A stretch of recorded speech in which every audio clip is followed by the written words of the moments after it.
Famille d'accueil et immigration.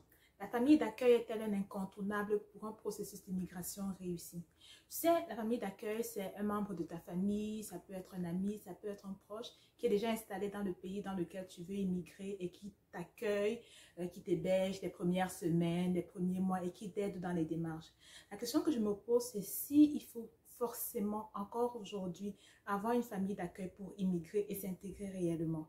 Pour répondre à cette question, j'ai le plaisir d'avoir aujourd'hui mon amie Nadine qui, elle, a immigré au Québec et ce, sans famille d'accueil. Elle va nous parler de son expérience. Reste tout au long de l'entretien et tu verras toi aussi que immigration ne rime pas forcément avec famille d'accueil. Bonjour à toi, moi c'est Lily Prunel, bienvenue sur ma chaîne de ci, de ça, ici. Tranquillement, on parle de ci, de ça, d'entrepreneuriat, d'immigration et aussi de diverses réalités justement qui tournent autour de cette immigration-là. Comme d'habitude, assieds-toi confortablement. Comme on dit ici, on va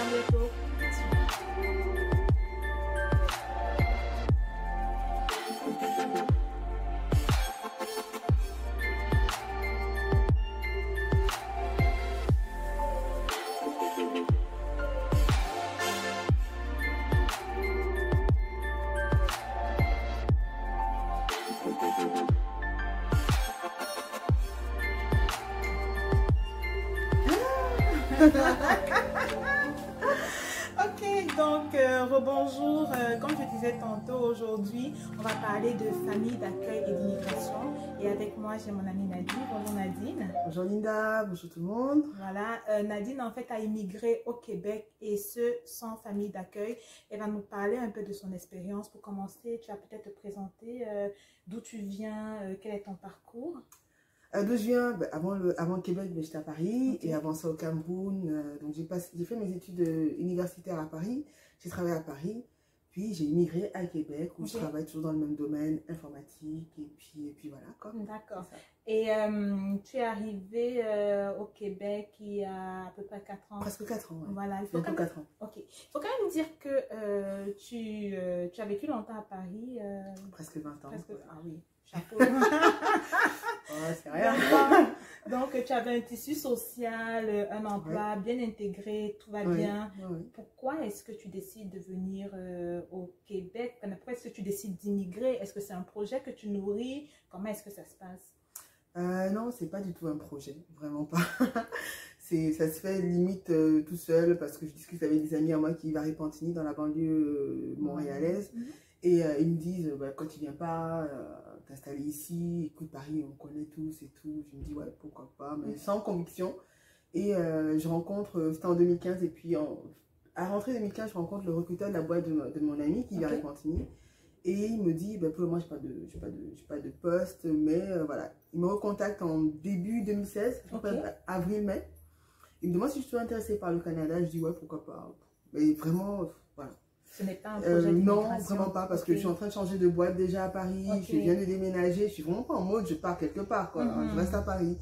Et donc, je passe en entrevue avec son partenaire. L'entrevue se passe super bien, vraiment très relax. Et première entrevue, ensuite entretien technique. Et je passe entretien technique. 10 jours après, il m'envoie une offre d'emploi. Et là, je dis, oh là là, c'est des rapides, ces Canadiens. Et donc, on échange encore. Et puis, il me dit, ouais, mais qu'est-ce que ça m'empêche? Viens, tu veux avoir une expérience à l'international? Je dis, ouais, pourquoi pas et tout. Et puis, je me dis, bon, je vais pas réfléchir trop longtemps. Je vais faire un jeûne et prière. Donc, je fais un jeûne et prière de 3 jours. Et le 3e jour, il n'y a que des évidences comme quoi c'est le Canada. Et puis, c'est prendre des risques. Donc, voilà. Et donc, je prends le risque de dire oui donc à mon boss actuel qui est à Québec. Et là, il est tout content. Je me suis demandé qui recrutait l'autre. Et puis voilà, après, au final, toute la procédure, j'ai pas à faire la procédure d'immigration. Parce que comme c'est la boîte qui te fait venir entre autres. Ils font tout. Exactement, mais il faut quand même dire que vu que là on est en train de parler de famille d'accueil, l'avantage, et je te le dis souvent, moi je pense que tu as eu une immigration quand même facile parce que tu arrives, tu as un emploi dans ton domaine, tu as un logement qui t'attend parce qu'il y a une collaboration avec ton boss au niveau de la recherche du logement. Oui, c'est ça. Voilà, donc tu as un emploi, un logement qui t'attend. Mais quand tu arrives à Montréal, c'est ça? J'arrive à Montréal d'abord parce que Québec, c'est pas direct. Ok. Donc j'arrive à Montréal parce qu'il faut faire le permis de travail, avec les documents que j'ai. Et puis après, je prends l'avion pour Québec. J'arrive à Québec vers 23 h. En plus, il fait nuit. Tu arrives, il faut qu'on replace vraiment en contexte. Tu n'as pas de famille d'accueil, tu n'as personne qui t'attend, tu connais personne à Québec. Non. Alors, explique-nous un peu. Donc, non, mais en fait, j'arrive à l'aéroport de Québec, là, Jean Lesage, et je cherche l'endroit où on prend des taxis. Parce que je sais où je vais, j'ai les informations de l'hôtel où je vais loger la première semaine et tout.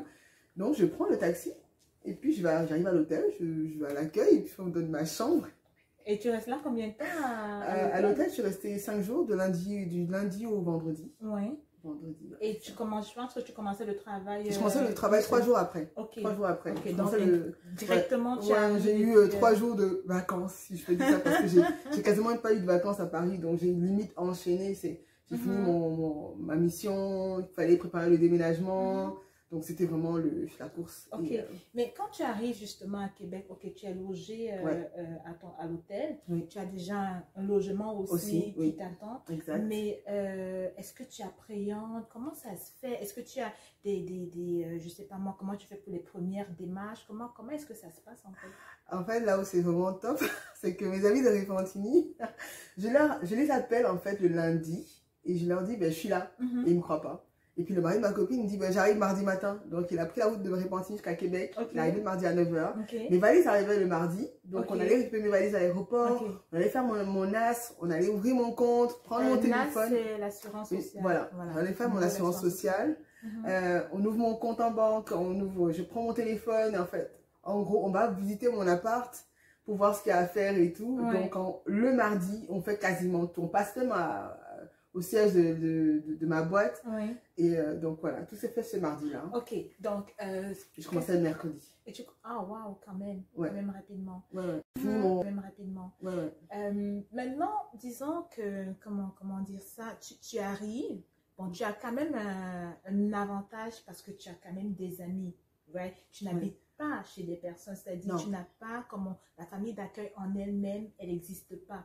Mais tu arrives quand même à t'intégrer parce que Nadine, moi je l'appelle l'internationale, elle a un réseau d'amis qui est quand même assez mixte, c'est des Québécois, c'est vraiment de tout. Parce que tu arrives à Québec, tu connais personne, mais comment est-ce que tu fais pour t'intégrer aussi rapidement? C'est-à-dire, est-ce que tu peux nous dire un peu comment ça s'est passé pour encourager peut-être quelqu'un qui nous regarde et qui se dit, mais si j'arrive dans une ville que je ne connais pas, comment je fais? Après, je pense qu'après, il y a aussi un peu la personnalité.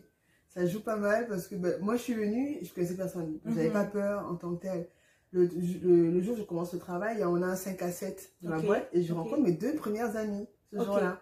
Bon, on accroche direct et puis ça se passe super bien. Et puis voilà, donc c'est comme ça que le réseau commence là. Et puis j'ai pas mal d'amis à Montréal. Donc quand mes amis reviennent de Repentigny, reviennent le week-end d'après, le week-end qui suit, j'embarque avec eux à Repentigny. Donc là, on chill le week-end et je prends pour la première fois le covoiturage pour rentrer, par exemple. Et je rentre en covoiturage et avec le boss de covoiturage.com, donc on échange. Mais après, honnêtement, j'ai rien fait de particulier. C'est là où je vais en général, je t'appelle à discuter, je papote. J'ai rencontré pas mal de gens aussi à l'église aussi. Et donc après, en fait, tu t'es créé ton réseau naturellement. Oui, voilà, naturellement. En parlant, en rigolant, en posant des questions. Et tes amis aujourd'hui sont toujours tes amis. Et puis, c'est des personnes aussi qui t'ont, un peu montré comment ça se passe à Québec. Mais le point que j'aimerais apporter, c'est vraiment le fait que tu sois arrivé et qu'il n'y avait personne. Non, il n'y avait personne. Mais après, il faut essayer de ne pas avoir peur aussi. Moi, j'ai pas eu... Je pensais que j'allais regretter, me dire, je suis toute seule, que j'allais avoir le blues, je vais rentrer. En plus, surtout que toute ma famille me disait, ça va pas, tu rentres. Et je pensais vraiment que j'allais avoir ça. J'attendais ça parce que je me disais que non, je vais forcément avoir le blues. Parce que quand je quittais le Cameroun pour la France, j'ai eu le blues quand ma mère est partie. Donc je me disais que j'allais avoir le blues, je vais vouloir rentrer à Paris parce que Paris c'est ma maison. Et non, je n'ai pas eu le blues. Franchement, je l'ai attendu. Et même moi, j'avais l'impression que je vivais ici depuis un petit bout de temps. Donc j'ai rien fait de particulier. Honnêtement, si je te dis que j'ai fait quelque chose, j'ai rien fait. C'est vraiment, j'ai parlé avec des gens, j'échange. Et puis là où ça passe, ça passe. Exactement. Et puis moi, je force rien en général. Ça passe, ça passe, ça passe pas. Bon. Donc, je comprends qu'il faut quand même, il faut vouloir aussi aller vers les gens. Mais il faut s'ouvrir pour que ça... Absolument. Pour pouvoir créer ça. Ah, mais oui, donc, ça c'est clair. Pas forcément d'habiter chez une tata, chez un tonton qui va nous tenir la main. C'est vraiment d'aller se dire, ok, j'y migre et puis j'y mets du mien en fait. Oui, non, mais c'est sûr qu'en fait, si tu restes là, tu stagnes, tu restes dans ton coin, ben, une personne peut venir te voir. Mais la personne vient te voir, mais si jamais tu vas voir la personne, ben, elle ne viendra pas te voir. C'est ça. Donc il faut oser, mais comme un des flashs que j'ai eu, c'était oser prendre des risques, mais il faut oser aller parler à des gens, aller poser des questions. Et puis c'est comme ça que petit à petit, ben, on s'intègre. Donc, puis j'ai échangé avec son boulot. L'autre chose que je voulais qu'on aborde un peu, c'est, moi quand je suis arrivée, j'avais mon frère aîné ici, mais je ne suis pas restée longtemps avec lui. Fait qu'à un moment donné, il a fallu que je m'ouvre, en fait, que j'aille vers les autres pour pouvoir réellement m'intégrer. Il y a une chose qu'on appelle les organismes ici, on va dire, ok, tu peux aller à tel organisme pour les bons... comme on dit, les astuces, pour les bons coins et tout. Est-ce que toi, tu t'es dirigé vers une association? Non. Non, pas du tout. Ça, c'est vraiment... Non, pas du tout. En plus, on m'en a même pas parlé. Donc, moi, quand j'avais une question, ben, je posais soit mes boss ici, parce que mes boss étaient très ouverts, enfin, tous les gens que je connaissais ici, mes amis qui sont à Montréal. Donc, non, j'ai même jamais pensé aux associations de... parce que c'est quand même impressionnant. Parce que même à Paris, je n'allais pas dans les associations d'immigrants, des trucs comme ça, parce que pour moi, c'est pas toujours nécessaire. C'est vrai que ça a un plus. Oui, ça peut avoir un plus. Mais en fait, je me dis, si tu as une bouche, tu peux poser la question. Tu poses la question et puis tu peux avoir la réponse. Tu n'as pas la réponse, ben, tu vas taper à une autre porte, quoi, tu vois. Donc, j'ai pas... Non. C'est chaud, les amis. Donc, c'est vrai que ces organismes-là existent. On peut y aller. Mais moi, je dirais que c'est comme aussi, on va dire, comme une je ne sais pas s'il faut qu'on dise une béquille, mais c'est quand même quelque chose qui est là pour te supporter, mais il faut faire le pas. Il faut vraiment aller de l'avant et prendre les taureaux par les cornes. Ah non, je suis tout à fait d'accord, parce que je pense que c'est valable pour tout, hein, pour ce que tu veux faire.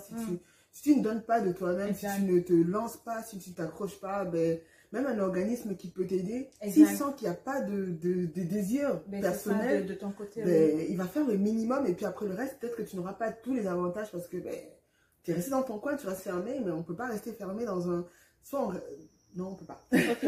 Et aujourd'hui, après 4 ans, Nadine aussi, c'est quelqu'un qui aime découvrir et tout. Je crois que tu es allée dans pas mal de coins quand même au travers le Canada, au travers la province de Québec. Ça fait partie de l'intégration aussi, hein, d'aller de s'ouvrir.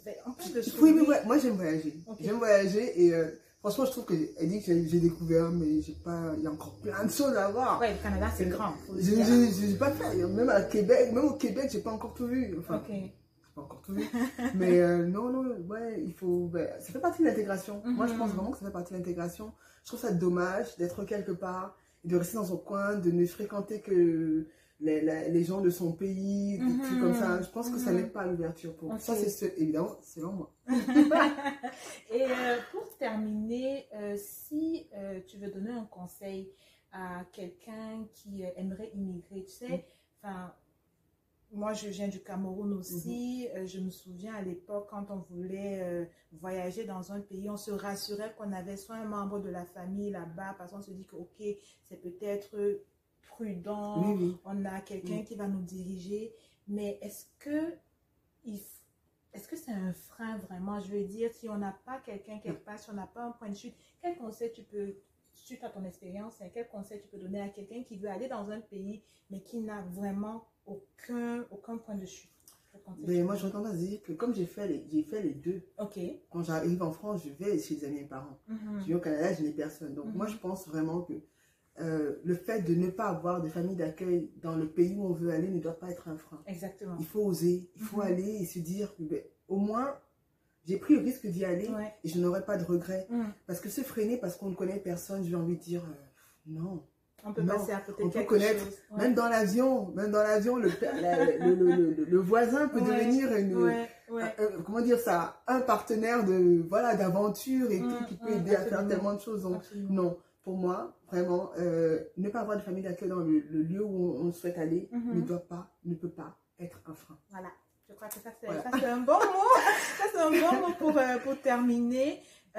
Comme j'ai l'habitude, moi, dans mes vidéos, j'essaie quand même de faire une recommandation ou alors de donner une piste ou alors donner un site internet, donner quelque chose qui va faire que, en plus de la vidéo, la personne peut avoir un autre contenu qui va l'encourager dans sa démarche. Et aujourd'hui, j'aimerais vous proposer Inside Immigration, qui est justement une structure montréalaise qui aide les personnes en fait qui aimeraient immigrer. Ils font dans la relocalisation, les personnes les étudiants internationaux, donc tous les parents qui aimeraient envoyer leurs enfants et qui se disent « Oh, mon enfant, je ne sais pas où il va aller ». Vraiment, c'est une structure de professionnels avec une équipe vraiment compétente qui prennent votre dossier et puis ils vont faire les démarches pour vous avant l'immigration.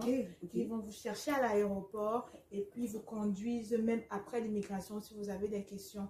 Je vais mettre le lien dans la barre de description, le lien du site internet, et j'espère que très bientôt, j'aurai la possibilité donc d'avoir la cofondatrice de Inside Immigration ici sur la chaîne et elle pourra nous parler donc de sa structure plus amplement. Donc, je pense que ça peut être un bon truc, surtout pour les mineurs. Les parents qui envoient les enfants mineurs, c'est beaucoup plus rassurant. Voilà, c'est rassurant de savoir que vraiment les enfants sont, comme je dis, pris en charge et vraiment c'est une structure qui vous accueille tout au long de votre parcours et ils proposent des programmes, où je vais appeler ça comme beau, comme personnalisés. Donc, selon votre besoin, ils vont vraiment vous accompagner.